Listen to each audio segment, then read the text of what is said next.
SER Podcast.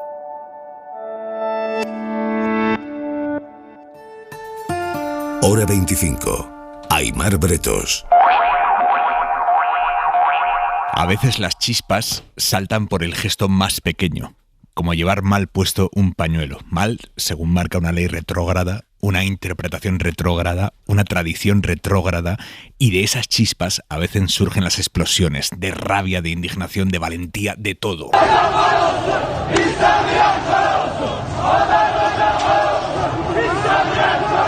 Irán se ha levantado esta semana por la muerte de Mahsa Amini, una joven de 22 años, ayer habría cumplido 23, que murió 3 días después de ser detenida por la policía de la moral por llevar el velo demasiado holgado. Y ahora los jóvenes de ese país, sobre todo las jóvenes, pero también ellos, están gritando en las calles esto: mataré a quienes mataron a mi hermana. Y lo gritan sin miedo a quitarse el velo en el funeral de Amini. Sin miedo a gritar muerte al dictador. Sin miedo a gritar libertad, sin miedo a quemar sus velos y a quemarlo todo si hace falta. Sin miedo, digo, aunque saben que pueden acabar corriendo la misma suerte que Amini. Por ahora casi una veintena de personas ha muerto en las protestas. Hay muchas preguntas sobre qué pasó en esa comisaría, preguntas que las autoridades iraníes no contestan, preguntas que las mujeres iraníes han decidido hacer directamente desde la calle porque saben que de otra manera nadie las escucharía. ¿Y qué han conseguido? Que esta vez las escuche todo el mundo.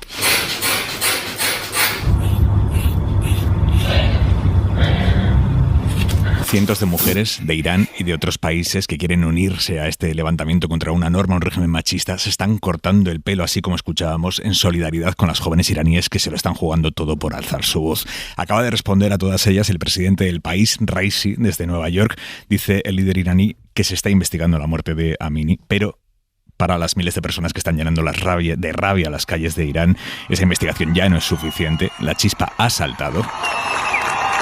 Y fuera de Irán es solo un gesto que frente a lo que están haciendo las mujeres iraníes se queda muy muy pequeño, pero fuera de Irán, ojo a este gesto. Christiana Manpour, que es la periodista internacional más prestigiosa de la CNN, referente mundial, se ha negado hoy a ponerse un pañuelo en la cabeza para entrevistar al presidente de Irán. Y él se ha negado a ser entrevistado si ella no se lo ponía. Y ella ha resistido el chantaje y se ha cancelado la entrevista. Y en Rusia el gobierno reconoce que ha mandado ya la carta de reclutamiento forzoso a 10.000 reservistas. Ahora lo ampliamos, pero antes se acaba de referir a los planes de Putin el presidente Sánchez en Nueva York. Acaba de comparecer ante la prensa. Inma Carretero, enviada especial de la SER. Buenas noches. ¿Qué tal, Aimar? Buenas noches. La guerra ha marcado esta Asamblea de Naciones Unidas y Sánchez ha tenido estos días oportunidad de hablar al máximo nivel aquí en Nueva York sobre los últimos anuncios de Putin. Ayer lo abordó en la breve conversación que tuvo con Biden en la recepción del presidente de Estados Unidos, y hoy el presidente español no ha ocultado que existe preocupación por la amenaza nuclear. Evidentemente, la preocupación después de sus palabras está ahí, y es una preocupación que hay que reconocer y que hay que alertar. No ya al conjunto de la sociedad europea, sino al conjunto de la sociedad internacional. En el ámbito nacional hemos preguntado a Sánchez por el impuesto a las grandes fortunas que planea el gobierno. El presidente justifica el momento de activarlo porque la situación económica ha cambiado, eso ha dicho, y sobre todo, citando a Olof Palme, ha explicado que este no es un impuesto contra los ricos, sino para luchar contra la desigualdad. La ministra de Hacienda ha dicho hoy que será un gravamen temporal. Podemos quiere que sea permanente y a eso el presidente da largas. Si es permanente o no es permanente, bueno, estamos ya discutiendo, en fin, si todavía no ha nacido. Vamos a darle un espacio a este debate. Creo que el debate no es tanto si es o no, el debate es, en este momento, en este preciso momento, creo que es más necesario que nunca la justicia fiscal para garantizar la justicia social. Están en plena negociación en la coalición de ese impuesto que irá en paralelo a los presupuestos, así que Sánchez no ha ido a más, no ha explicado sobre qué se aplicará el gravamen. Y una última respuesta del presidente aquí en Nueva York: pocas veces ha habido tanta unidad como la que tiene ahora el PSOE. Eso ha dicho Sánchez a cuenta del cuestionamiento de su estrategia por parte de Emiliano García Paje. El presidente a las 7 de la tarde, hora de Nueva York, va a intervenir ya en la madrugada española ante la Asamblea de Naciones Unidas. El resto del día en 2 minutos. Joan Jimeno, buenas noches. Buenas noches. Día en el que Tomás ha ido a la Asamblea de Madrid a contar su caso y el de su mujer. Ellos viven en una residencia de mayores pública y por mostrar sus quejas, el gobierno de Ayuso le ha advertido de que puede ser sancionado y también expulsado. Él lo que ha hecho es simplemente protestar por cosas que no considera normales. Y yo me vine a la residencia por ella, y desde que he llegado no he parado de sufrir y de ver que sufría ella, y desde que la he visto llena de caca hasta las narices, hora y pico, no hacer caso a nadie de eso, bueno, tantas cosas, y luego recibo una carta para echarme de la residencia, amenazándome. En Italia se va acercando el día de las elecciones. Hoy ha cerrado campaña la derecha en un mitin conjunto de Meloni, Salvini y Berlusconi, en el que la líder de la ultraderecha, la favorita para ganar el domingo... L'Italia è pronta, noi siamo pronti e lo vedrete insieme il 25 settembre. Ha hecho un alegato a favor de la libertad y de las políticas de derechas que son las que dice van a devolverle la grandeza al país. Día que además ha sido el Día Europeo sin coches.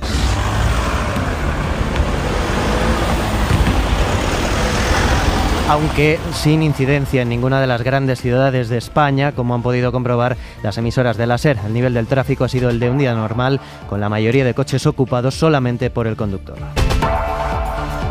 A las 11:30 el larguero. Manu Carreño, buenas noches. Hola, Aimar. Es día y noche de partidos internacionales. Hay 10 partidos de la Europa League, de la UEFA Nation League, y está jugando Francia contra Austria. Le gana Francia 1-0, acaba de marcar Mbappé, y se ha lesionado Koundé, lesión muscular, el jugador del Barça. Y en el Polonia-Países Bajos, donde juegan dos delanteros del Barça, Lewandowski contra Memphis Depay, se ha lesionado Memphis Depay. Conclusión, 2 jugadores del Barça a menos de un mes del Clásico, lesionados en el primer día de partidos internacionales. Esto y el día que recordaremos hoy, 30 años se cumplen hoy del fichaje de Maradona por el Sevilla. ¿Cómo lo recuerdan allí? Vamos a hablar luego con personas que influyeron y que fueron decisivas en el fichaje de Maradona. Venga, luego lo escuchamos. Hasta luego, Aimar. En la mesa del análisis esta noche, Jesús Maraña. Buenas noches, Maraña. Hola, muy buenas noches. José Antonio Zarzalejos, ¿cómo estás? Muy bien, Aimar, muchas gracias. Y Lucía Méndez, muy buenas noches. Hola, muy buenas noches. Y en la contra de hora 25.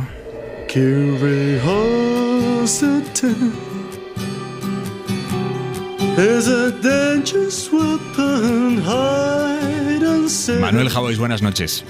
¿Qué tal, Aimar? Buenas noches. Alejandro Iñárritu, el director de cine, dice hoy una frase en una entrevista en El País que son 5 palabras, pero que son 5 puñales. Dice, emigrar es morir un poco. Sí, llegan mucho esas palabras, sobre todo a quienes pertenecemos a pueblos emigrantes. Dejar obligado tu casa, tu tierra, tu cultura y tus amigos, dejar a tu familia porque un sistema te arranca de dentro, es morir un poco, como dice Alejandro González Iñárritu. Morir mucho, incluso morir del todo, dependiendo de ti, porque no todos reaccionan igual. Me ha parecido una gran frase porque asociar emigrar y morir creo que es bastante justo. También es cierto que es metafórico, pero quien no emigra muere un poco, de alguna manera. Quien emigra también muere un poco porque deja atrás algo que le da la vida, ¿no? Tengo en casa un libro, el libro del fotoperiodista Delmi Álvarez, que se titula Galegos na diáspora, que lo ha autopublicado con fotos de muchísimos años de gente que se ha tenido que marchar de Galicia, y es un testamento del mal que ha afectado a pueblos como el mío, obligados a vivir fuera de todo lo que era suyo, porque de repente se dieron cuenta de que nada les pertenecía, ni siquiera su destino. Tengo otro amigo que es Arturo Lezcano, un periodista que está escribiendo uno de los grandes libros de la emigración gallega, que revela documentalmente lo que más o menos sabemos quienes nos hemos criado con nuestros apellidos desparramados por la faz de la tierra, que hay países que te acogen, que hay países que te expulsan, y que hay que recordar en periodos de riqueza que hicieron antes los países que deciden ahora hacer otra cosa.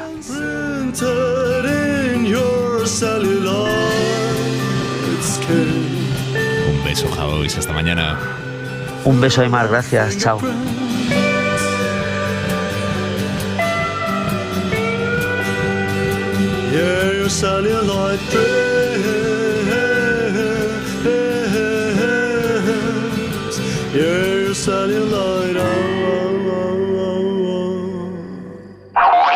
La movilización militar anunciada por Putin ha empezado ya. Más de 10.000 hombres han recibido la orden de presentarse a filas, mientras va más el movimiento de huida para abandonar Rusia. Hombres en edad militar que salen del país antes de recibir la carta, la orden de reclutamiento, porque a partir de ese momento ya no podrían cruzar la frontera. Informa desde Moscú, Javier González Cuesta.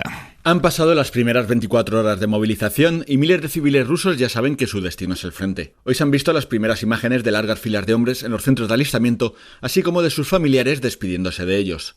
Ahora comenzarán un entrenamiento breve antes de ser enviados a la batalla. Según el Kremlin, no les va a faltar ningún equipo. La movilización sigue tras el eco de las protestas de ayer. Algunos de los manifestantes fueron citados estos días para incorporarse a las filas del ejército. Mientras tanto, muchos otros civiles tratan de huir del país, pero los vuelos están agotados para los próximos días y cada vez hay menos fronteras abiertas. En Finlandia, en el único paso de los países bálticos abierto, el tráfico se ha duplicado en la última semana. Hoy en la SER hemos hablado con Uliana, que es una periodista rusa que vive en Barcelona, cuya pareja puede ser uno de los reservistas movilizados. Y no hay nada claro como, por ejemplo, comprar un billete para un tren que salgan solo una vez por día, y tampoco podemos mirar online los billetes si hay, ¿sabes? ¿Y qué va a hacer él? Bueno, miramos con el coche también, miramos esta opción ir a Kazajstán y miramos Georgia como la opción más probable ahora. Se lo contaba a Pablo Tallón en SER Cataluña. Putin está luchando contra todo el mundo, pero ¿qué tiene delante de su espalda? Si tiene apoyo, no tiene apoyo. No tiene apoyo suficiente, no tiene gente que tienen ganas de luchar. La gente no quiere guerra y es imposible ganar la guerra si la gente no quiere ir a la guerra, ¿sabes? Lo llamamos, es muy feo, pero lo llamamos como la carne picada para Ucrania, ¿sabes? Que Putin quiere hundir Ucrania en la sangre del ejército ruso. Los países de la Unión Europea, sobre todo los fronterizos con Rusia, se enfrentan al debate de qué hacer con estos huidos que van a empezar a llamar a sus puertas, a sus fronteras. Países como Finlandia, como Georgia, están notando ya cómo se intensifica la llegada de miles de ciudadanos rusos. Ángel Villascusa, buenas noches. Buenas noches. Sí, se han producido largas colas en Georgia y en Finlandia, colas de vehículos en los que se intentan huir ciudadanos como este, que explicaba en sus redes sociales que había coches esperando más de 24 horas en la zona de Osetia del Sur. En Finlandia, en varios pasos fronterizos, la situación ha sido similar a lo largo del día, lo que ha llevado a que la primera ministra Sanna Marin haya anunciado que están buscando una solución para limitar o prevenir por completo el tránsito y el turismo de Rusia, porque muchos ciudadanos están intentando utilizar el visado turístico para entrar en estos países. Es el documento más utilizado para abandonar el país, ya que no compromete a nada más que a pasar unos días en el extranjero y no tiene que justificarse, como por ejemplo una solicitud de asilo. De hecho, este lunes, antes del anuncio de reclutamiento, Estonia, Letonia y Lituania dejaron de permitir la entrada de turistas rusos y ahora mantienen cerradas las fronteras también a quienes están intentando huir. Dice el ministro de Exteriores de Estonia que el rechazo a cumplir con las obligaciones ciudadanas en Rusia, es decir, el rechazo a ser reclutado, no constituye un motivo suficiente para conceder el asilo. Letonia es también más dura que Estonia y dice que no permitirá la entrada ni por razones humanitarias ni de otro tipo a los ciudadanos rusos que eviten la movilización. Su ministro de Exteriores ha dicho este jueves en una rueda de prensa que muchos de los rusos que ahora huyen debido a la movilización no protestaron entonces por la guerra, por lo que no es correcto considerarlos objetores de conciencia y, por tanto, darles asilo. Ante esta situación, la Comisión Europea ha pedido un acuerdo común para afrontar las peticiones de entrada en territorio comunitario. Ángel, gracias, buenas noches. Gracias. Y mientras los países europeos deciden qué hacer con estos rusos que huyen, los 27 han pactado preparar nuevas sanciones contra Rusia, todavía muy inconcretas, aunque hay algunas opciones que empiezan a cobrar fuerza, como la fijación de un precio tope que los países europeos podrían pagar por el petróleo ruso. Griselda Pastor. Es complicado, pero como con el gas, la Unión estudia la posibilidad de fijar un tope, de decidir un precio máximo que está dispuesta a pagar por el petróleo de Rusia. Aunque digo que es complicado porque sabéis que con el gas la propuesta tiene consenso político, pero todavía no se ha vertebrado realmente, argumentando que no puede hacerse solo con las compras a Rusia, sino que tiene que hacerse con las compras a todos los productores y que para eso hay que estudiar exactamente los impactos. Lo que sí demuestran las sanciones es que los 27 están dispuestos a llegar donde haga falta en su apoyo a Ucrania, a pesar de las amenazas nucleares de Putin, hasta el punto que se han negado en Nueva York a hablar con su ministro de Exteriores. No tiene ningún sentido comunicar ahora con los líderes rusos porque el discurso de Vladimir Putin ayer demuestra que no está interesado en la paz, sino en continuar la guerra, por lo que se da por hecho entre los 27 que hablar con Lavrov, por ejemplo, no tendría sentido, ha dicho el portavoz de Borrell, mientras los técnicos preparan con urgencia este nuevo paquete de sanciones. Y esta es básicamente, Maraña Méndez Zarzalejos, la pregunta que se hace ahora a Europa: ¿qué posición adoptar ante un Putin que, debilitado, sí, y cada vez más aislado internacionalmente, sí, pero que empieza a agitar la opción de un ataque nuclear? Maraña. Bueno, en los últimos días yo creo que hemos vivido hemos escuchado varios mensajes y hemos asistido a una serie de decisiones que me parece que indican algunas cosas, ¿no? Putin está en una situación de debilidad. Aparte de los mensajes que él mismo ha dado, se han aprobado una serie de enmiendas en el Parlamento de Moscú que conllevan sanciones penales, económicas y de todo tipo para quienes no acudan a ese reclutamiento que han lanzado, e incluso para empresarios que no firmen los contratos que el Estado exige para la guerra. Bueno, es evidente que si tuviera un apoyo masivo y clarísimo en la guerra contra Ucrania, a pesar de que hasta ahora siempre hemos conocido una opinión pública favorable, entre otras cosas porque se trata de una autocracia y no hay una libertad de expresión al modo democrático, si hubiera ese apoyo y fuera latente, pues no harían falta este tipo de medidas, ¿no? Por lo tanto, es lógico además la siguiente reacción que estamos viviendo de gente que quiere huir de Rusia. Pero esa situación de debilidad, que a mí me parece que tiene otro hito político importante, que es el llamamiento que hace unos días hicieron el líder chino y el líder hindú, pidiendo un alto el fuego y que la guerra fuera lo más corta posible, que acabara esta guerra.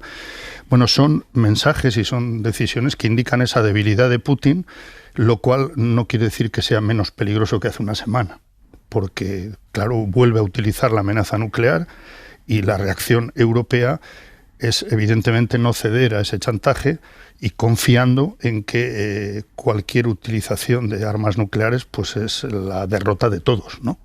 De Rusia y de todos los demás. Bueno, me parece que son, que de alguna manera se aceleran las cosas. No sabemos todavía si hacia ese alto el fuego que creo que todos deseamos, ¿no?, o hacia cualquier tipo de decisión aún más atrevida, osada o sangrienta que pueda tomar Putin, ¿no? Zarzalejos. Me ha parecido significativo que en el Consejo de Seguridad que se ha celebrado hoy haya comparecido el ministro de Asuntos Exteriores, Sergei Lavrov, haya hecho una intervención pues muy belicosa, se haya levantado y se haya ido sin escuchar la intervención de los demás miembros permanentes y rotatorios del Consejo de Seguridad de Naciones Unidas.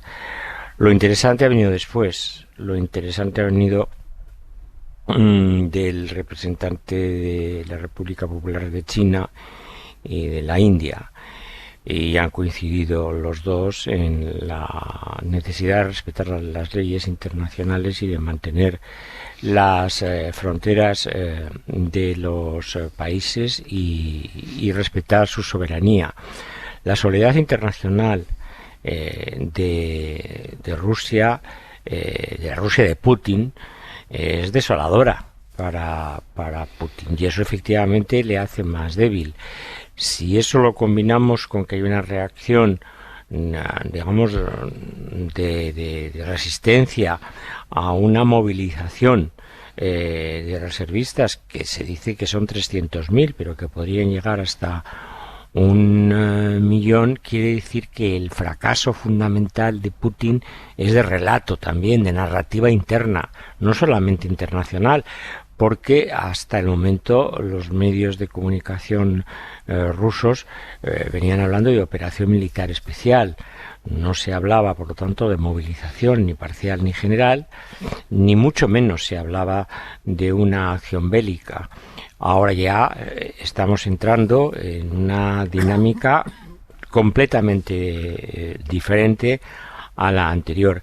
Ahora, lo que se está preparando, y eso es evidente, es una contraofensiva rusa basada seguramente en un ejército probablemente más disciplinado, que sustituya a unos mercenarios que son poco de fiar y que huyen cuando sienten el peligro, que es lo que ha ocurrido con la ofensiva o la contraofensiva ucraniana. Yo estaría muy atento, sería muy cauteloso en la debilidad, porque digamos, las reacciones de los débiles suelen ser, digamos, más sangrientas, en este caso bélica, desde el punto de vista bélico, que de aquellos que se sienten fuertes. Y finalmente la opción nuclear sencillamente no es una opción, porque puede apretar un botón el señor Putin, pero es que a los 3 segundos hay otros botones que también se aprietan y se podría producir un apocalipsis mundial. Y no creo que las fuerzas rusas fácticas y no fácticas le permitiesen a Putin llegar hasta esa situación de megalomanía criminal. Lucía. Bueno, yo creo que el movimiento que ha hecho Putin es un movimiento muy arriesgado y muy peligroso, sobre todo para él. Primero porque implícita y casi explícitamente ha reconocido ante el mundo que el ejército ruso ya no es el ejército ruso, que todo el mundo creía que era el ejército ruso. Y eso es una cosa que desde el punto de vista psicológico es muy relevante, porque todos... Yo no me imaginé nunca que el ejército ruso no fuera lo que se pensaba. En fin, ha sido, pues, yo qué sé, ha ganado 2 guerras mundiales. Es verdad que poniendo el cuerpo de los soldados casi por delante, pero quién iba a pensar, es como David contra Goliat, realmente lo es. Y Putin lo ha reconocido ante todo el mundo, y eso efectivamente teóricamente le pone en una situación de debilidad. Pero en segundo lugar es que además parece ser que ha cedido a las exigencias de los más radicales, porque hay todavía más radicales ahí en Rusia, parece ser que Putin, de los más radicales del antiguo Partido Comunista, que ahora se dice más conservadores, en fin, bueno, que los más radicales, los que le exigían que hiciera esto, que llamara a filas a los reservistas y que utilizara a los rusos como carne de cañón, que eso es lo que está haciendo. Claro, a ver, la opacidad del régimen hace que sea difícil saber lo que pasa adentro, pero hasta ahora el Kremlin les había dicho a los ciudadanos rusos que esto era una operación especial, y ahora les está diciendo que ya es una guerra. Y si va a mandar soldados al frente, se calcula, los cálculos que han hecho las autoridades rusas más o menos hablan de 8.000 muertos del ejército ruso, de las tropas rusas. Si van a utilizar, como decía, carne picada, decía la persona que ha hablado, si va a utilizar como carne de cañón a los rusos, claro, volverán los cadáveres a Rusia, y eso, en fin, por mucho que reprimas tú a un pueblo, llega un momento en que las madres, los padres, los abuelos, pues los hijos pedirán responsabilidades. Esto es así, con lo cual yo me parece rarísimo, la verdad me parece muy raro lo que ha hecho, porque lo que ha hecho le ha situado dentro y fuera, efectivamente, con una gran debilidad. La apelación a las armas nucleares, bueno, vale, bien, pero en fin, las armas nucleares destruirían a todos, incluido él, incluida al pueblo ruso. Es decir, no, como dice José Antonio, es que no me parece una opción, ¿no? Creo que, por supuesto, que es una fanfarronada. Me queda la duda de si hay alguna élite más preparada en el ejército ruso que no estemos viendo. Porque verdaderamente a mí me parece muy sorprendente que el ejército ruso sea lo que hemos visto en Ucrania. Jesús, ¿decías? Sí, hay un factor político que me parece que influye en todas las reacciones que va teniendo Putin. Apuntaba Lucía, al mismo tiempo que después de la ofensiva ucraniana hubo algunas manifestaciones contra la guerra, pero sobre todo hubo también mensajes, por primera vez muy nítidos, del ala más dura del Kremlin, forzando a una reacción y al mensaje de esta guerra hay que ganarla. ¿Qué es lo que ha hecho? Y el factor político al que me refiero es la biografía de Putin. Putin ha hecho de todo para mantenerse en el poder. Y una derrota o una cesión en ese sentido, o una apariencia de derrota, significaría que pierde el poder. claramente, ¿no? Claro, es que... Y a eso es a lo que no está dispuesto en principio. Otra cuestión es que se vea forzado a hacerlo, y ahí los kremlinólogos tienen mucha tarea, ¿no?, para analizar dentro de esa opacidad que caracteriza al régimen.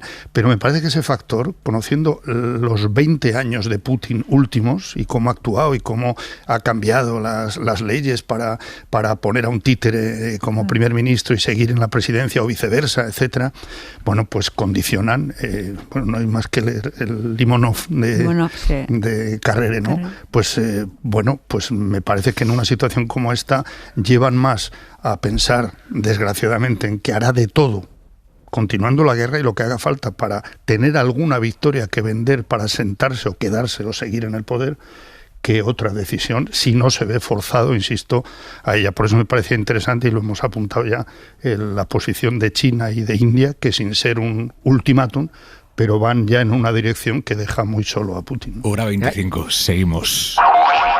Y en España hoy el gobierno ha confirmado que el impuesto para grandes fortunas que prepara va a entrar en vigor el 1 de enero. Es el primer y único dato que conocemos hasta ahora de ese impuesto que el gobierno ha anunciado esta semana después de que el PP iniciara su competencia fiscal electoral quitando el impuesto de patrimonio en Andalucía. Por lo tanto, las pocas cosas que sabemos de ese nuevo impuesto que ahora sí anuncia el gobierno es que entrará en vigor el 1 de enero y que en principio será temporal. Digo en principio porque eso es lo que había dicho hoy la ministra de Hacienda, María Jesús Montero, pero como nos ha contado Inma hace unos minutos, esta noche desde Nueva York, el presidente del gobierno, Pedro Sánchez, ha dejado en el aire el hecho de que sea temporal o no. Ha dicho, ya veremos. Primero vamos a ponerlo en marcha y luego ya veremos. Ana Fernández Vila, buenas noches. ¿Qué tal, Aymar? Buenas noches. Sí, la medida ya coge forma, aunque Hacienda no quiere concretar a quién afectará, es decir, el umbral de riqueza que se tomará como referencia, y tampoco aclara si tendrá en cuenta la renta o el patrimonio. La ministra se ha avanzado hoy que la tasa será temporal, que estará ceñida a los efectos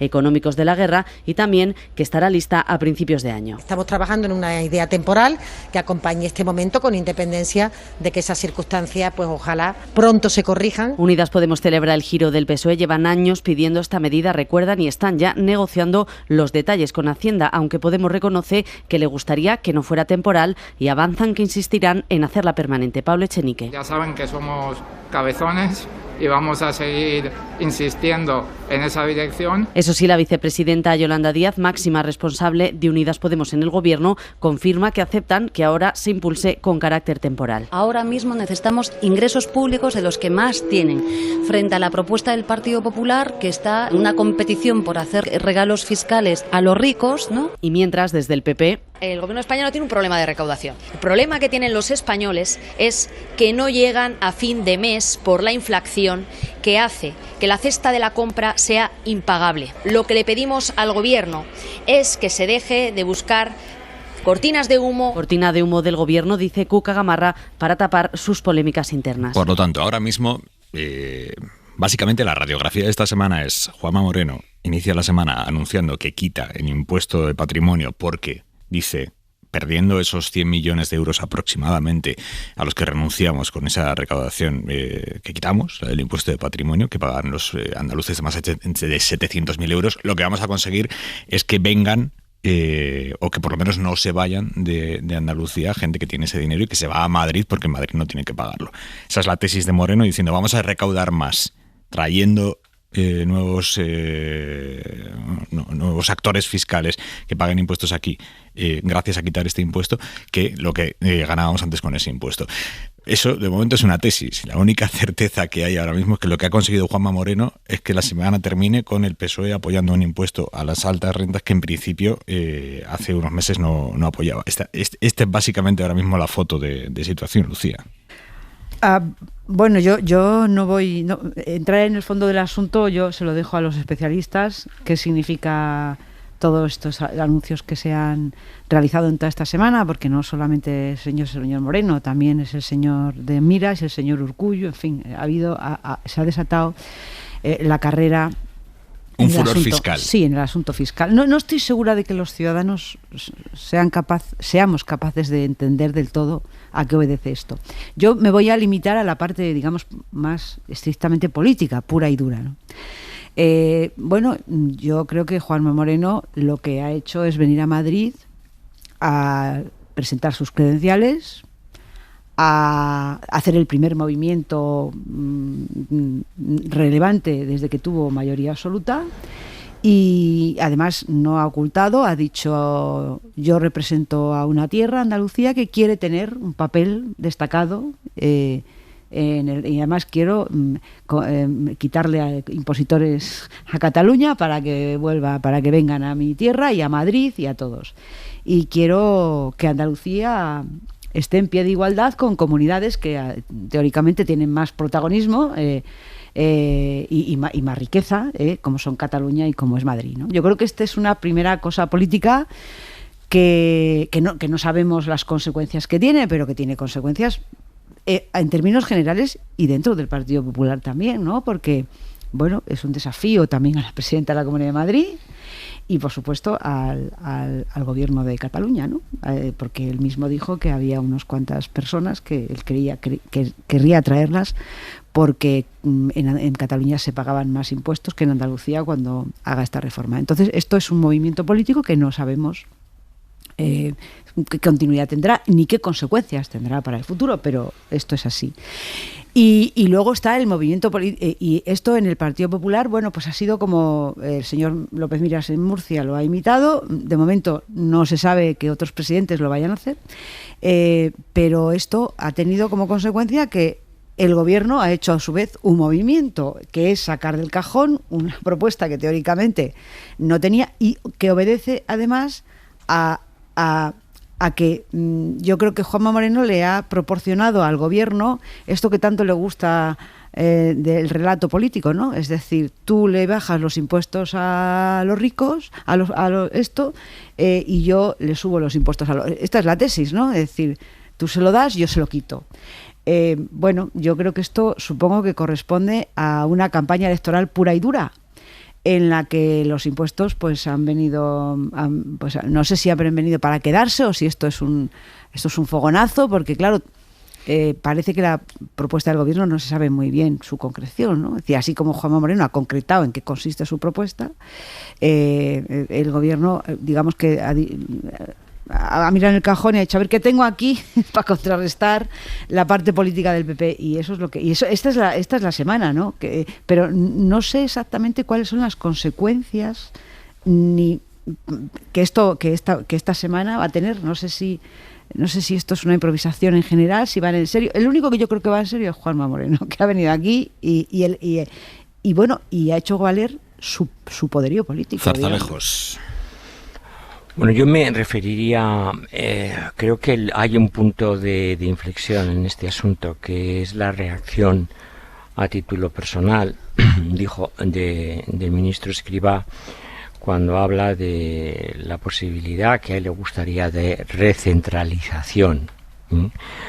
Un planteamiento que es inmediatamente negado por el gobierno, que no gusta además a sus socios en el Congreso de los Diputados, PNV, Bildu, Esquerra Republicana de Cataluña.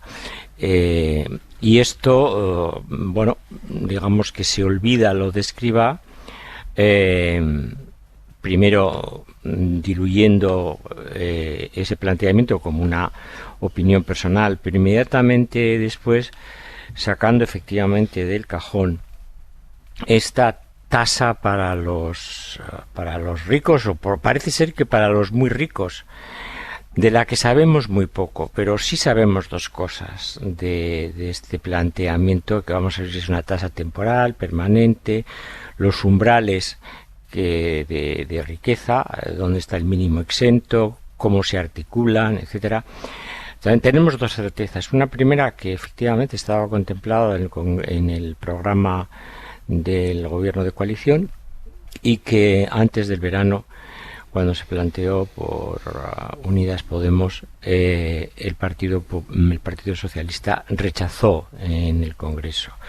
Yo creo que es una improvisación, y en política muchas veces las improvisaciones son necesarias. Es bastante raro, bastante extraño que salga la ministra diciendo que va a ser temporal, que el presidente diga, bueno, no nos adelantemos, ya veremos si es temporal. Se le llama tasa, no se le llama impuesto, son dos conceptos diferentes. No se establece el umbral de cuál es el mínimo exento, es decir, en definitiva, cuál es el hecho imponible de ese tributo.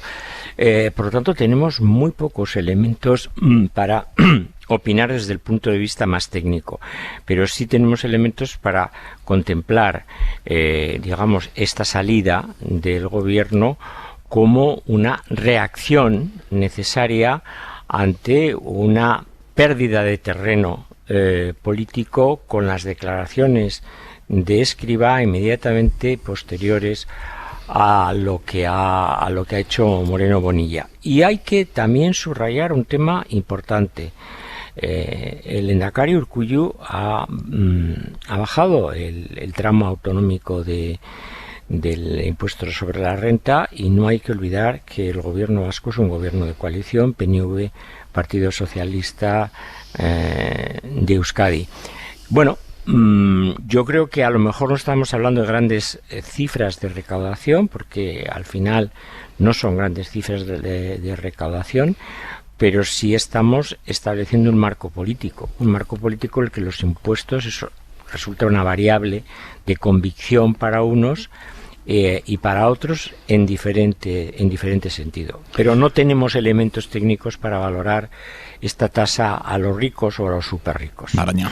Bueno, por la cronología de los anuncios, parece claro que efectivamente el impuesto a las grandes fortunas, o tasa temporal o permanente, es una reacción a lo que ha provocado el anuncio de Moreno Bonilla, que a mi juicio es abrir el melón del dumping fiscal. Y de ahí la reacción también de Escrivá, que abre un debate que a mí me parece que es interesante, el de la posibilidad o la conveniencia en un momento dado de plantearse una armonización fiscal de mínimos, de baremos, etcétera, que controle de alguna manera esto que llevamos muchos años escuchando, sobre todo desde lo que en su día otras comunidades, y no todas de la izquierda ni nacionalistas, calificaron como el paraíso fiscal de Madrid, ¿no? Y que competía y atraía patrimonios importantes de otras comunidades. Bueno, a mí lo más interesante de esto, porque efectivamente no tenemos todavía detalles concretos, técnicos, de qué se plantea exactamente, es precisamente el hecho de que se abra ese debate, y sobre todo por una razón. En este país llevamos décadas sin tener un debate serio, profundo y pedagógico sobre los impuestos. Siempre se ha mantenido la tesis, desde luego, desde la derecha, y en periodos electorales mucho más claramente, los anuncios o las promesas de bajadas de impuestos. Lo cual, permanentemente y sin una respuesta también valiente desde la izquierda o desde una posición de defensa de la progresividad fiscal, que por cierto viene establecida o planteada en la propia Constitución, pues se ha ido calando pues esa tesis de la demonización de impuestos, ¿no? O que aquí los impuestos los pagan los que no tienen más remedio por las nóminas, o los que son suficientemente torpes para no esquivarlos, ¿no? Mira, vamos a seguir con este debate. Es un debate absolutamente, y me parece bien que se abra, y a ver si es verdad que de una vez la izquierda defiende, oiga, es que la progresividad fiscal es fundamental en una democracia que aspira a la igualdad, que aspira a los derechos de todos, independientemente de los territorios. Vamos a continuar con este debate, pero Luis Miller, buenas noches. Hola, buenas noches. Sociólogo del Instituto de Políticas Públicas del CSIC, publicas hoy, precisamente sobre esto que decía Maraña, publicas en Piedras de Papel un análisis muy interesante del apoyo social que tiene en España la idea de pagar impuestos, con algunas conclusiones llamativas, como que cada vez menos españoles creen que pagamos muchos impuestos. Efectivamente, y de hecho no podía conectar mejor con lo que estaba diciendo ahora Maraña en la mesa, porque realmente lo que estamos viendo es que estamos en máximos históricos de número de personas que piensan que pagamos pocos impuestos. Y como podrías esperar, es fundamentalmente personas que dicen haber votado a PSOE y a Unidas Podemos. Es decir, que realmente por primera vez, o de una forma contundente, existe como ese caldo de cultivo en los votantes de izquierda para que, bueno, pues que se les se pueda ofrecer un menú de impuestos progresivo que sea aceptable, y esto no había pasado anteriormente. Hay algo muy llamativo y es que los votantes del PP suelen pensar que se pagan muchos impuestos cuando gobierna el PSOE. Bueno, esto es increíble, sobre todo esto ha pasado desde los años 80, de hecho pasa en los dos, es decir, siempre a los votantes les molesta, prefieren que los impuestos los recaude el partido al que votan, ¿no? Y les molesta cuando los impuestos los recaude el otro partido. Pongo el ejemplo en el post, que creo que es muy llamativo, que la encuesta que se hizo simplemente un mes después de las elecciones, de la moción de censura, ya encuentra este cambio. Es decir, de repente los votantes del PP, que en el 17 pensaban menos que se pagan impuestos que los del PSOE, de repente cambian, ¿no? Interesantísimo esto. Luis Miller, muchísimas gracias. Buenas noches. Maraña. Bueno, es que si me permites el apunte, como explicaba el profesor, es que hay otro elemento, que es que se habla genéricamente de bajar o de subir impuestos, como si no hubiera nada más que concretar. Es que lo fundamental es a quién se sube impuestos y a quién se le debe bajar. Es decir, cómo se reparte la carga fiscal, ¿no? Y el otro elemento fundamental es que es hora ya de que se asumamos como sociedad que tener un estado del bienestar obliga a una carga fiscal, pero además, si le quitamos ya de una vez ese apellido, digamos, ofensivo para lo fiscal, pues ganaremos mucho, porque lo he leído, no vi la entrevista, pero lo comentaba el otro día Miguel Ríos en una entrevista con Ana Pastor, que contaba una anécdota, una conversación en los años 80 con Felipe González. Y Miguel Ríos se quejaba de que pagaba el 50% de lo que ganaba, lo pagaba como impuestos. Y Felipe González le dijo, ¿por qué no piensas que ganas la mitad de lo que ganas?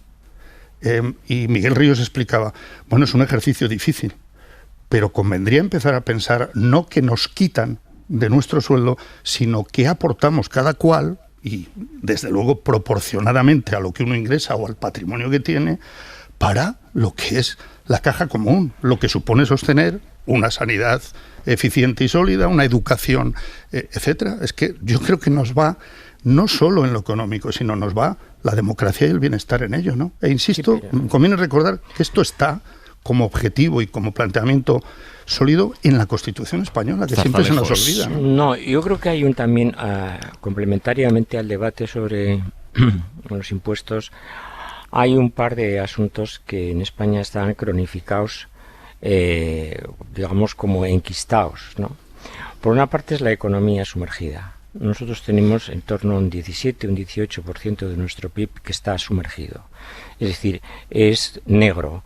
No hay cotizaciones a la seguridad social y por lo tanto no hay tampoco fiscalidad. Ese es un punto en el que hemos avanzado lentamente tanto con gobiernos socialistas como con gobiernos del Partido Popular. No se ha luchado contra la economía sumergida, que insisto, estamos al nivel prácticamente de Grecia en este y con un porcentaje muy superior respecto de los países de nuestro entorno. Ese es el primer punto. El segundo punto es el fraude. El fraude fiscal sigue siendo todavía alto, muy alto. Y cuando se habla de gravar a las grandes... Bueno, cuando se habla de fraude es elusión y evasión. Primero, las grandes fortunas tienen muchas capacidades para una elusión impositiva, y por otra parte en determinados segmentos que se producen rentas hay un notorio fraude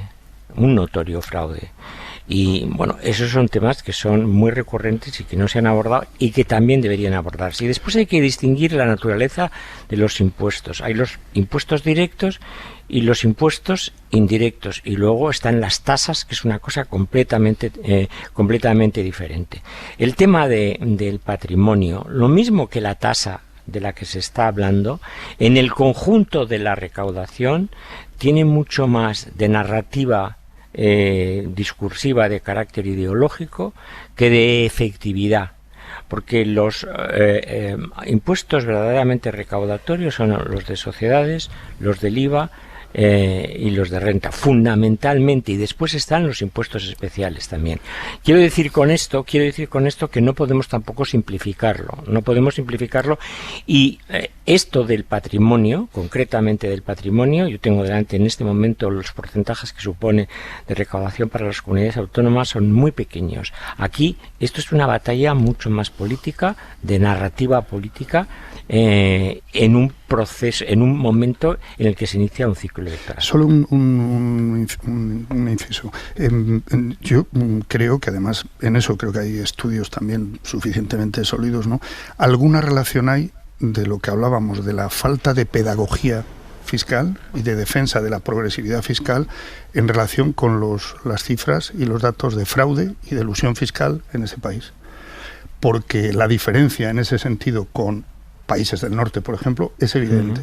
Por ejemplo, Víctor Lapuente lo contaba en uno de los últimos ensayos, ¿no? Como en los países nórdicos, a pesar de la evolución y de sufrir las crisis, como todo el mundo, no hay esa conciencia de que el impuesto, es decir, está asumido que los impuestos son parte de la vida laboral y profesional de todo el mundo, ¿no? Porque está ligado absolutamente al estado del bienestar y a la justicia fiscal, ¿no? Es así, yo creo que una relación hay, y luego me parece que asumir y aceptar que a las grandes fortunas o los grandes patrimonios no se les puede tocar por una razón de eficacia porque se van a ir no es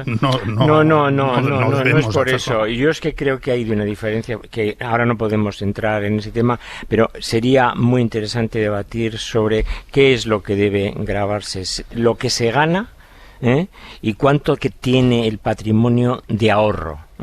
Y estoy hablando de cifras, en fin, no estratosféricas. Una cosa es gravar lo que uno gana y otra cosa es gravar lo que uno ha acumulado en una vida o en largo tiempo con un ahorro. Correcto. Que por cierto se acumula, sus rendimientos se acumulan a los de orden laboral y se declaran en la declaración de la renta, y que además, si se venden las acciones, por ejemplo, si son acciones, se paga la plusvalía si ha habido plusvalía y actos jurídicos documentados. Es decir, el patrimonio, el impuesto del patrimonio, solamente, insisto, hay 2 países en Europa que lo tengan. Suiza, cuyos cantones además tienen hechos imponibles distintos, diferentes mínimos exentos, y Noruega. En los demás países es un impuesto que no se conoce. Sí, dame un segundo, vamos a volver a ello, pero antes tenemos una noticia de última hora relacionada con el deporte, noticia importante respecto a la selección femenina de fútbol. Manu Carreño. Hola, Aimar, lo ampliamos a las 11:30 en el larguero, pero sigue esa lucha soterrada que ya contamos hace unas semanas en la selección femenina, donde buena parte del núcleo duro de la selección no comulga con los métodos y las formas de trabajo de Jorge Vilda. Todo quedó en un amago y ahí se ha quedado. Recordamos que la próxima cita de la selección femenina es el 7 de octubre, que hay una España-Suecia, y el 11 de octubre España-Estados Unidos. Durante el día de hoy se han producido los envíos de varios correos de varias jugadoras a la federación, 15 jugadoras lideradas por Irene Paredes, que piden que no están anímicamente en condiciones de volver a la selección si sigue Jorge Vilda como seleccionador. ¿Y la selección que les ha dicho la respuesta de la federación a esta hora es contundente: se pueden ir las 15 porque Jorge Vilda va a seguir siendo el seleccionador. Por cierto, entre esas 15 no está Alexia Putellas, que es, como sabemos, la mejor jugadora ahora mismo del mundo, la Balón de Oro. Pero vamos a ver en qué acaba, luego a las 11:30 lo ampliamos, pero ahora mismo, repito, 15 jugadoras de la selección española de fútbol femenina piden que se eche a Jorge Vilda, que anímicamente no están preparadas para ir a la selección mientras esté Jorge Vilda. La respuesta de la federación: que Vilda va a seguir y que ellas se pueden ir. Noticia que adelanta a esta hora el equipo de deportes de la cadena SER. Gracias, Manu. Adiós, Aimar. Y os devuelvo la palabra. Estábamos hablando sobre impuestos. Lucía Méndez tenía la mano levantada. Lucía. A ver, yo creo que conviene advertir que las bajadas de impuestos que ha anunciado en los últimos tiempos el Partido Popular, digamos, para instalar en la opinión pública la idea clara de que ellos bajan impuestos y punto, son bajadas de impuestos que afectan a una ínfima cantidad de personas, y en el caso, por ejemplo, de la Comunidad de Madrid, a una ínfima cantidad de dinero. Es decir, no es relevante, es más bien una especie de seña de identidad repetida del Partido Popular, con la particularidad, además, de que el Partido Popular, cuando ha gobernado, ha subido los impuestos. La última vez, no os quiero decir lo que pasó con Mariano Rajoy, nada más que llegó al gobierno, que incluso, en fin, intentó, digamos, camuflarlo en un lenguaje de recargo temporal de solidaridad en la subida del IRPF. No sé si os acordáis de Cristóbal Montoro y todo esto aquello. Bueno, pues que fue realmente una subida de impuestos cualitativa. Es verdad que en unas condiciones malísimas, ellos dicen, heredamos un déficit, que en fin, todo lo que las dificultades que produjo la gran recesión. Entonces yo creo que ahí el Partido Popular es hábil explotando esa idea, ¿no?, de bajada de impuestos. Yo me he quedado con la copla del politólogo que has entrevistado, en Piedras de Papel, Luis Miller, que por cierto ha cumplido años y les felicito desde aquí. El otro día hicieron una fiesta que resultó muy, muy interesante. Y es verdad que en fin, yo no voy a dudar de esos datos, pero yo creo que en la opinión pública bajar impuestos es, lo que dicen los cursis, es sexy desde el punto de vista político, y que además cuando el Partido Socialista, no sé si os acordáis de aquello de Zapatero, bajar impuestos también es de izquierdas, ¿no? O sea que es un tema que es un tema que Jesús dice la izquierda española no tiene resuelto. Pues seguramente es verdad que no lo tiene resuelto, lo de hacer pedagogía, ¿no? Sí, lo de defender valientemente la progresividad fiscal. Claro, esto es así. Pero luego hay otra cosa que me parece curiosa, que, bueno, como ahora realmente no hay un debate ideológico, en fin, de proyecto de país, ni de lo de la recentralización de Escrivá, pues ha sido una propuesta así como tirada por ahí, pero de personal, que no ha producido un debate de fondo sobre el asunto. Pero yo no sé si esto que está haciendo el Partido Popular en las comunidades es compatible con la idea defendida de un proyecto nacional en el que haya igualdad en las comunidades, porque ellos están todo el día, bueno, a ver, ahora menos, porque yo creo que el proyecto que representa Feijóo es menos ideológico, es más desideologizado, pero si hay una seña de identidad del Partido Popular, aparte de bajar impuestos, es un proyecto común para toda España, ¿no? Y claro, estas desigualdades que estamos viendo, ¿no?, en las comunidades, pues van un poco en contra de lo que se predica.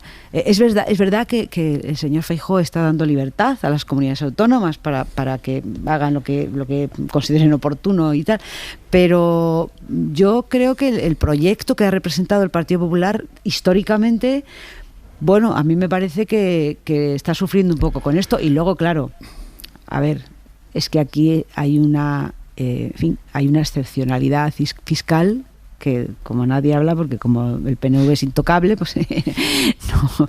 Pero bueno, hay una excepcionalidad fiscal que es el País Vasco y Navarra, que es la mayor de las desigualdades fiscales que hay en este país. Y claro, cuando se habla de armonización fiscal y se toca ese tema, entonces ya se acabó el tema, ya no hay debate posible, ¿no? Yo coincido en lo que apuntaba Lucía de esa contradicción a la que se enfrenta, igual que digo que la izquierda lleva muchos años perdiendo oportunidades de defender la justicia fiscal y de aplicarla, es decir, sigue pendiente la gran reforma fiscal, ¿no?, desde hace mucho. También es verdad que las contradicciones a las que se enfrenta la derecha con este juego en el que ha entrado a un año de elecciones, pues es muy delicada, porque se añade algo que está relacionado con un debate y un discurso profundamente ideológico, que es el del famoso patriotismo, el de la unidad de España, que tú apuntabas, y el patriotismo, que va ligado.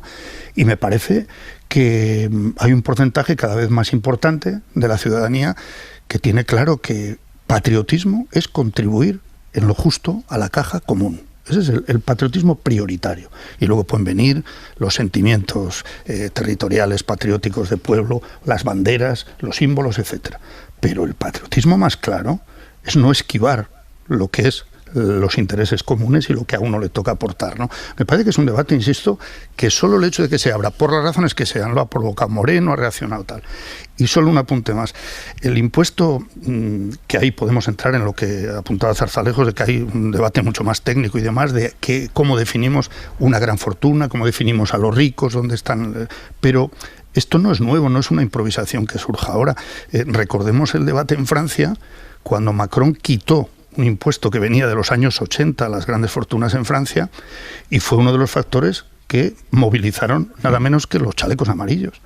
Y tuvo que recuperar ese impuesto llamándolo de otra manera, estableciendo unos baremos que pueden ser discutibles o no, pero existe ese impuesto en Francia.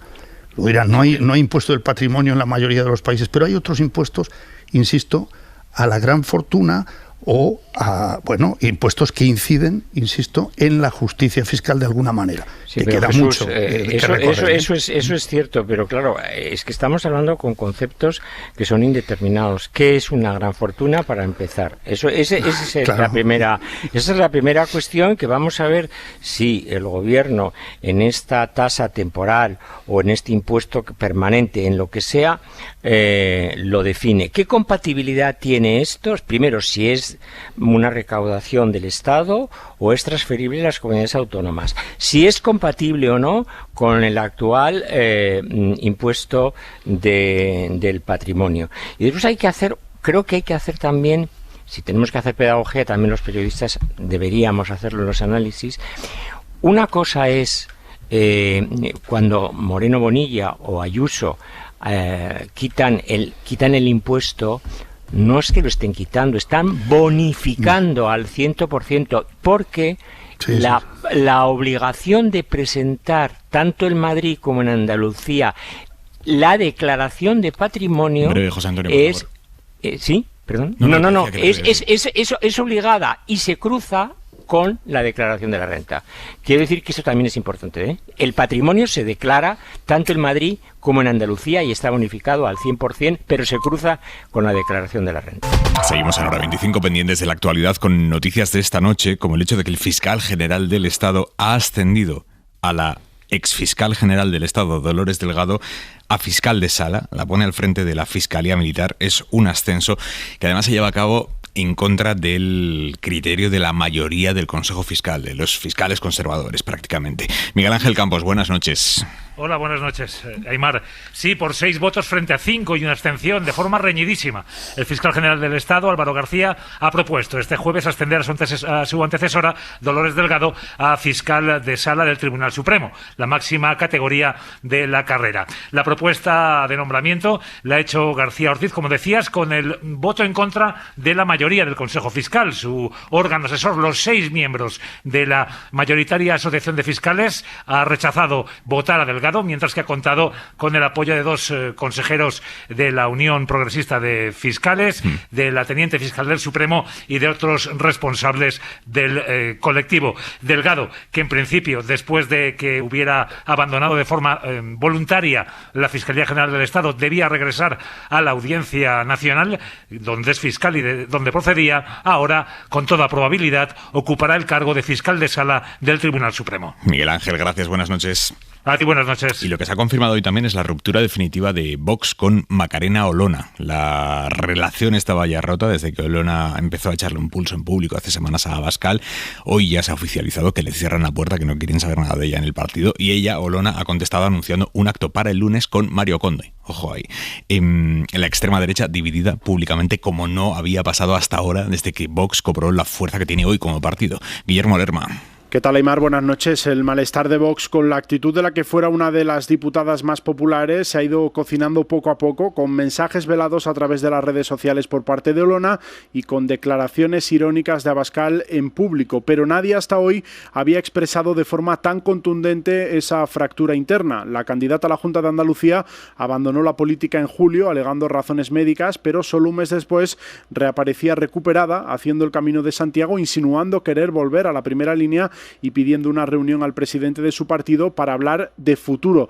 Una cita que no se ha producido, aunque fuentes de Vox sí que confirman que otros miembros de la dirección se han sentado con ella, aunque no han logrado entender sus intenciones. Al final ha sido una entrevista en ABC publicada hoy y donde Olona acusa a la formación de falta de democracia interna y de activar una campaña contra ella, lo que ha provocado que el partido de ultraderecha cierre la puerta a su posible regreso. Pero a la vista de las cosas que se están publicando, a la vista de cómo está siendo utilizada por todos aquellos que quieren hacer daño a un proyecto como el de Vox, lo que podemos decir es que este definitivamente es el fin del camino. Le deseamos lo mejor en lo político, lo digo con enorme dolor y con enorme cariño simultáneamente. Fuentes del partido ultra no descartan que todo esto responda a una campaña de Olona para anunciar la puesta en marcha de su propio proyecto, una teoría que alimenta a la exdiputada anunciando una serie de actos con antiguos afiliados del partido y en el que, por cierto, el lunes participará también Mario Conde, expresidente de Banesto, condenado en su día por defraudar 3.000 millones de euros. Es muy llamativo lo que está pasando aquí. ¿Estamos ante una ruptura de vínculos por ambiciones personales o hay algo más de fondo? Lucía, ¿es factible el escenario de una extrema derecha dividida en dos?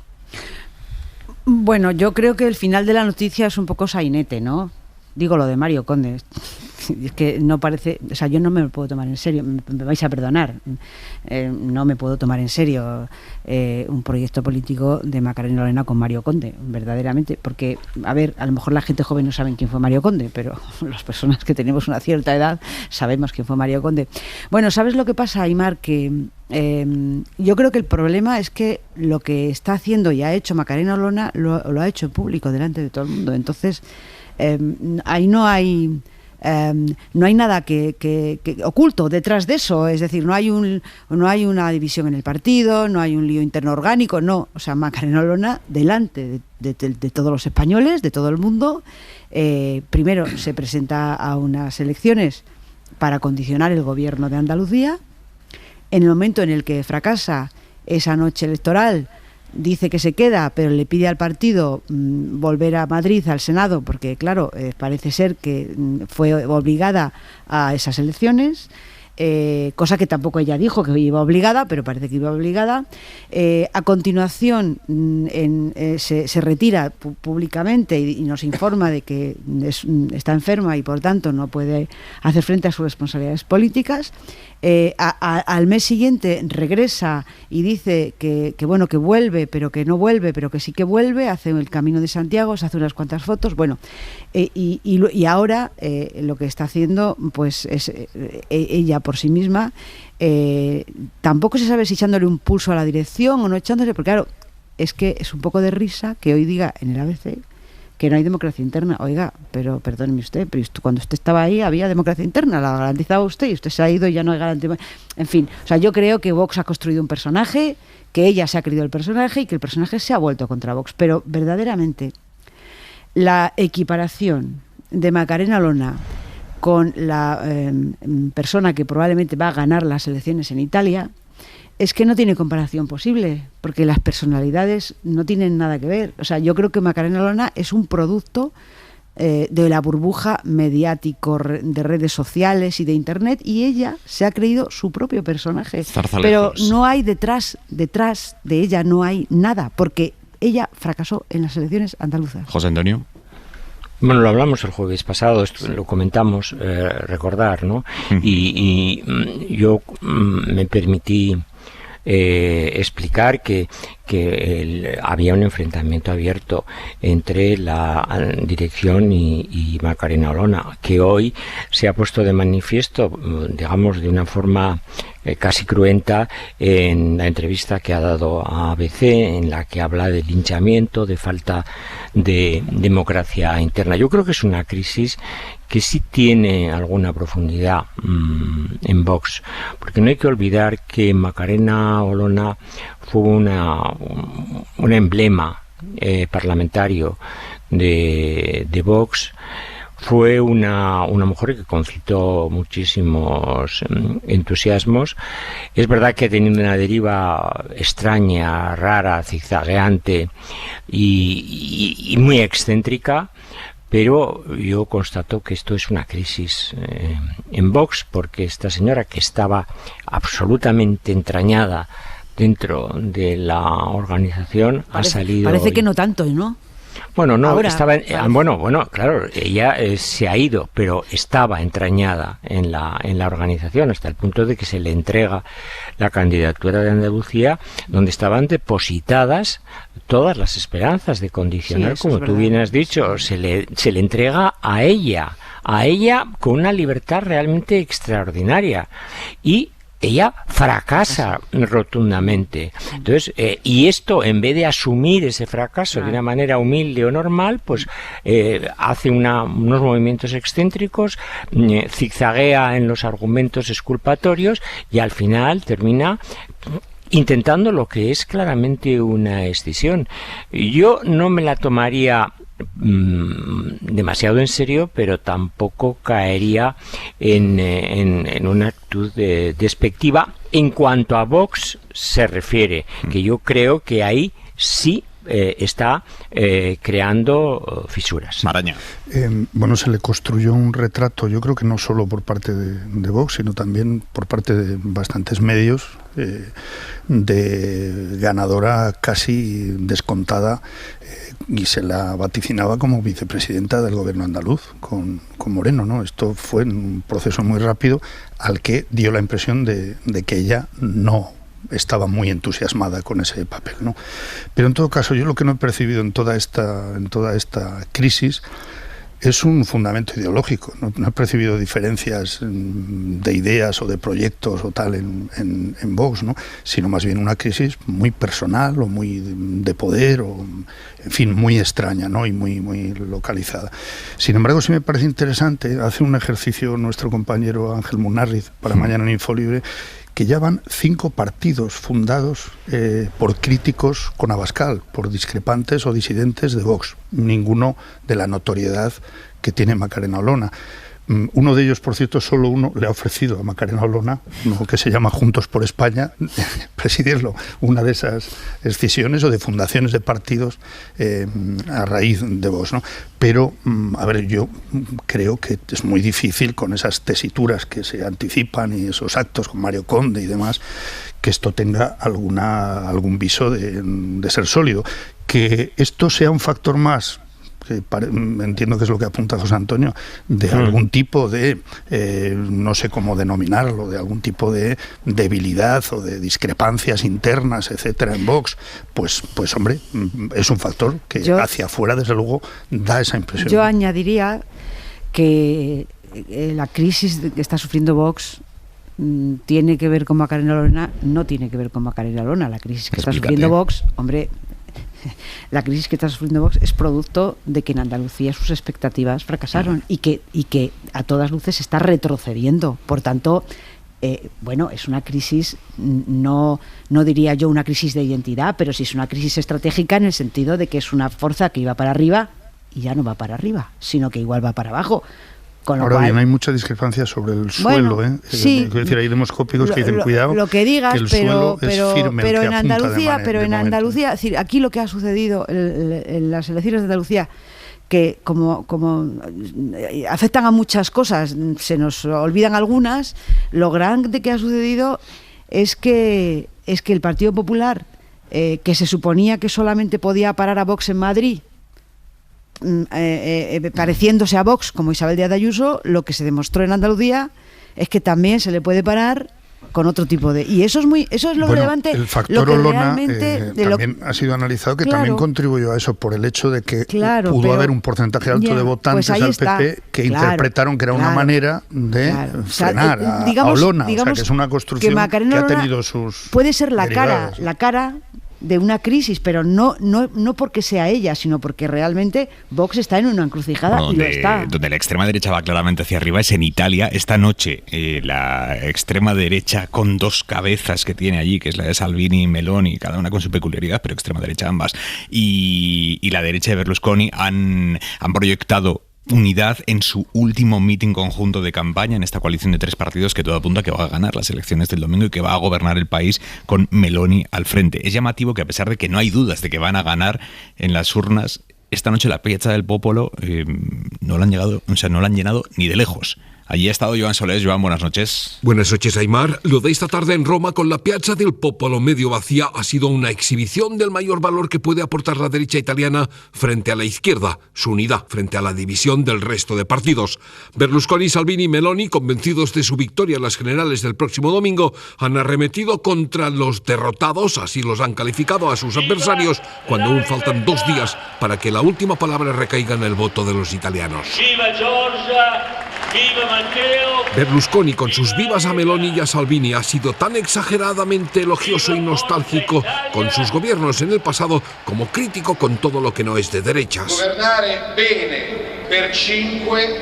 Gobernar bien durante 5 años ha prometido Salvini y cerrar la puerta a los inmigrantes. Gracias a tutti gli italiani che non hanno creduto alle menzogne della sinistra. Gracias a los italianos, porque no han creído las mentiras de la izquierda, ha insistido Meloni.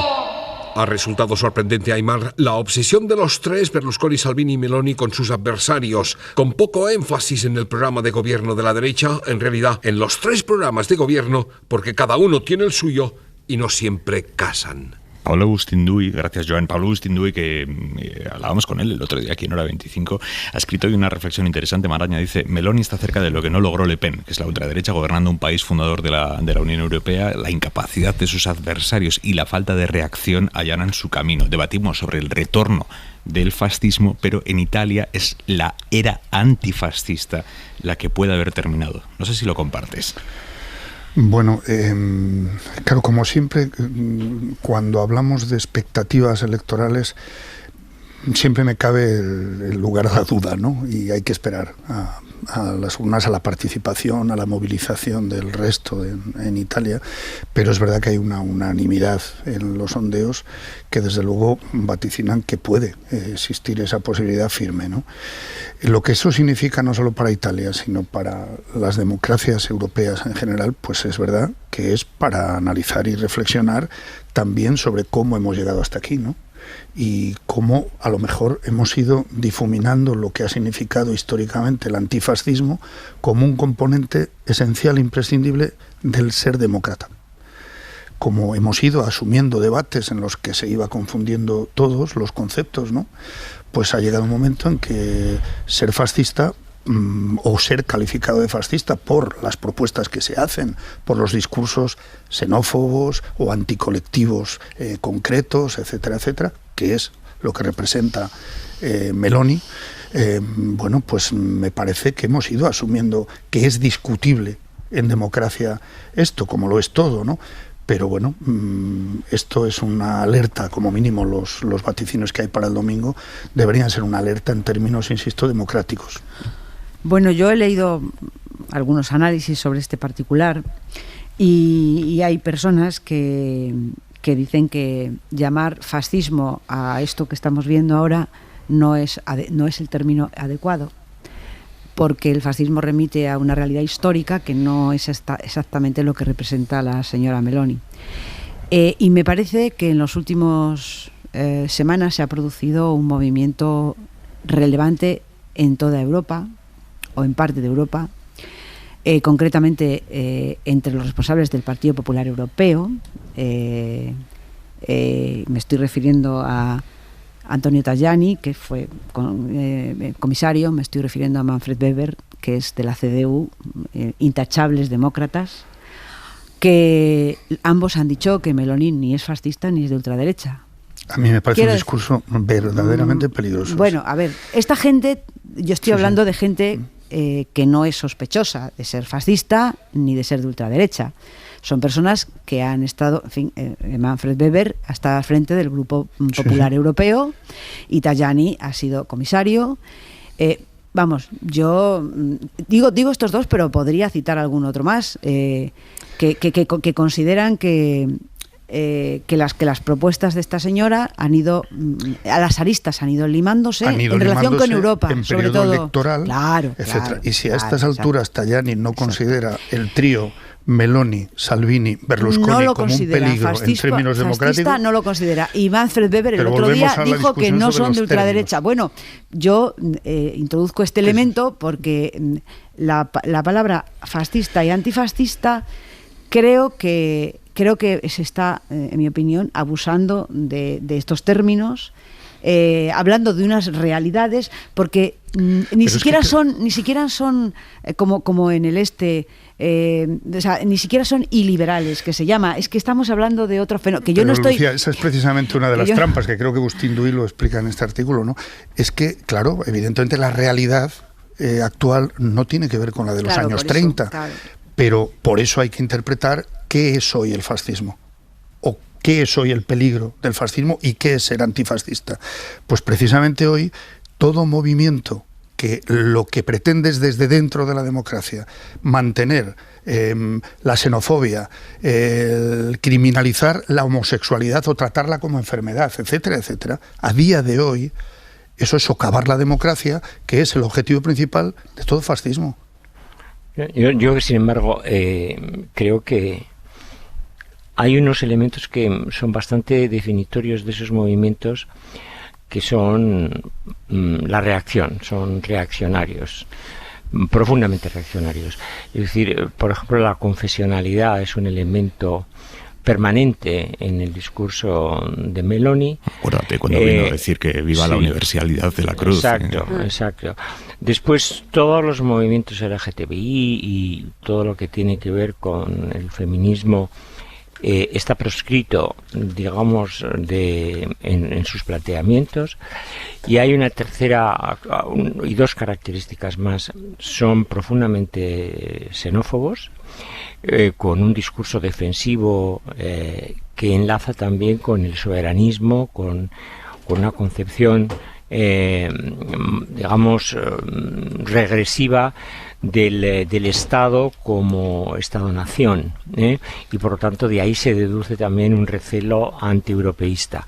Hombre, vincular todo esto a lo que era una ideología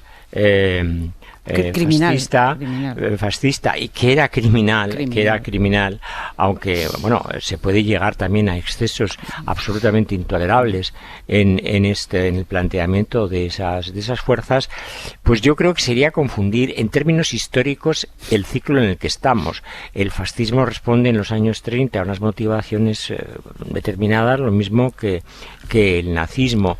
Yo no sé si las categorías de hace prácticamente un siglo las podemos trasplantar incluso en el lenguaje a lo actual. Yo creo que tenemos que encontrar diagnósticos un poco más finos y un poco más acertados, ¿no? Bueno, yo entiendo perfectamente la argumentación que hacéis, pero yo insisto en que precisamente la traslación y las diferencias de una época histórica y otra sí permiten reivindicar lo que es un componente, insisto, imprescindible de un demócrata, que es el antifascismo, que hay que adaptarlo al día de hoy. Pero no olvidemos que el origen de Meloni es el movimiento social italiano, que es el partido fascista. Punto y 25. Joaquín Estefanía. Una modesta proposición. En el siglo XVIII, el escritor irlandés Jonathan Swift escribió una fábula irónica para tratar de acabar con la inmensa pobreza. Su título, una modesta proposición para evitar que los hijos de los pobres sean una carga para sus padres o su país y para hacerlos útiles al público, era casi más largo que la solución que daba: vender a los hijos de los pobres para que se los comieran los ricos. Soluciones simples para problemas complejos. Un amigo hace ahora una propuesta similar para liquidar el problema de dumping fiscal entre comunidades autónomas. Que todas las autonomías dejen de aplicar al mismo tiempo el impuesto de sucesiones, el del patrimonio, lo que les corresponde del impuesto sobre la renta, etc. Sin impuestos autonómicos no habría competencia malentendida, ni subastas, ni recaudación propia. Solucionado el asunto. Todas habrían de ir a las ubres del Estado central para pagar las necesidades de los ciudadanos o negar esas necesidades. 0 de ingresos, 100 de necesidades. El problema es que estamos en un tiempo en el que las fábulas satíricas son peligrosas y no se suelen entender bien. Punto y 25. Y vamos a abrir ya el larguero con el lío grave que se está montando, Manu, en la selección femenina de fútbol. Pues sí, el pulso está echado por parte de buena parte de las jugadoras, son 15.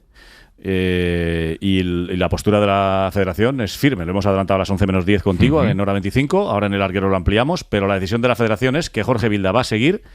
Y en el comunicado que ha sacado hace unos minutos la federación dice que a la selección solo irán aquellas jugadoras que reconozcan su error, de las que han hecho de las que han mandado este correo, aquellas que reconozcan su error y pidan perdón. Si no, dice el comunicado de la federación, tirarán antes de juveniles o de categorías inferiores. Abrimos ya el larguero. Venga. Jesús Maraña, José Antonio Zarzalejos, Lucía Méndez, un abrazo. Buenas noches. Adiós, buenas noches. Descansen. Hasta mañana. Suscríbete a Hora 25. Todos los episodios y contenidos adicionales en la app de Cadena SER y en nuestros canales de Apple Podcast, Spotify, iVoox, Google Podcast y YouTube. Escúchanos en directo en la SER de lunes a viernes a las 8 de la tarde.